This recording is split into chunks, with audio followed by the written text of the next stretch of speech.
भरी संसद में बीजेपी सांसद रमेश बिधूड़ी ने जिस भद्दी गंदी भाषा का इस्तेमाल बीएसपी के सांसद दानिश अली के लिए किया, वो मैं बोल तक नहीं सकती। ऐसी भाषा कि उसे बयां करते हुए खुद दानिश अली के भी आंसू निकल गए। एक सांसद के साथ हुआ ये बर्ताव, उनके आंसू राहुल गांधी से देखे नहीं गए और वो फौरन उस सांसद से मिलने पहुंच गए। राहुल ने दानिश अली को गले लगा लिया, उन्हें हिम्मत दी और कहा कि आप अकेले नहीं हैं, पूरा इंडिया आपके साथ खड़ा है।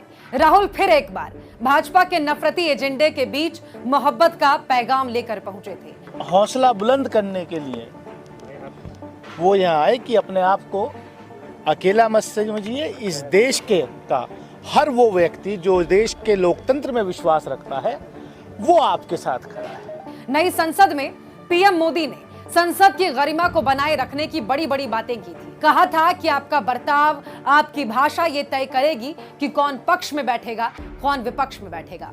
मोदी के इस बयान के एक ही दिन बाद खुद उनके ही सांसद ने लोकतंत्र के मंदिर की गरिमा की धज्जियां उड़ा दी। वो कर दिया जो किसी ने सोचा तक नहीं था, जो इतिहास में पहले कभी नहीं हुआ था। यहाँ जो व्यवहार होगा ये निर्धारित करेगा कि कौन यहाँ बैठने के लिए व्यवहार करता है और कौन वहाँ बैठने के लिए व्यवहार करता है। उग्रवादी बोलने भी तो कभी खड़ा होगा, ये बता रहा हूँ। उग्रवादी ये मुल्ला आतंकवादी है। सर इसकी बात करते रहना कि बाहर देखो इस मुल्ले को। गली मोहल्ले के गुंडों की तरह संसद में धमकाया जा रहा है, गालियां दी जा रही हैं, लेकिन बीजेपी सांसद के इस बर्ताव से शायद पीएम मोदी को कोई आपत्ति नहीं है। भाजपा सांसद रमेश बिधूड़ी भरी संसद में सभी कैमरों के सामने धर्म विशेष का नाम लेकर दानिश अली का अपमान करता रहा, उनके साथ गाली गलौज और अमर्यादित भाषा बोलता रहा। लेकिन मजाल है कि स्पीकर से लेकर साथी सांसदों तक ने एक शब्द कहा हो या उन्हें रोकने की कोशिश की हो।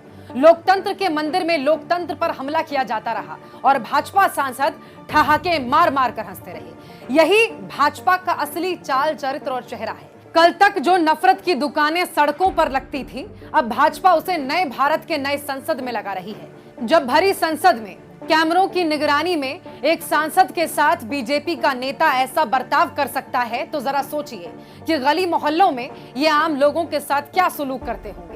रमेश बिधूड़ी का कहा हर एक शब्द न केवल दानिश अली का अपमान है, बल्कि इस देश के संविधान और भारत में रहने वाले करोड़ों भारतीयों का अपमान है।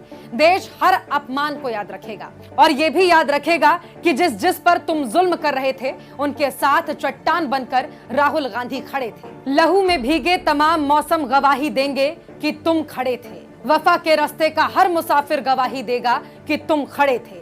शहर का सूरज गवाही देगा कि जब अंधेरों की कोख से निकलने वाले ये सोचते थे कि कोई जुगनू बचा नहीं है, तब तुम खड़े थे। आने वाली तमाम नस्लें गवाही देंगी कि तुम खड़े थे, तुम खड़े थे।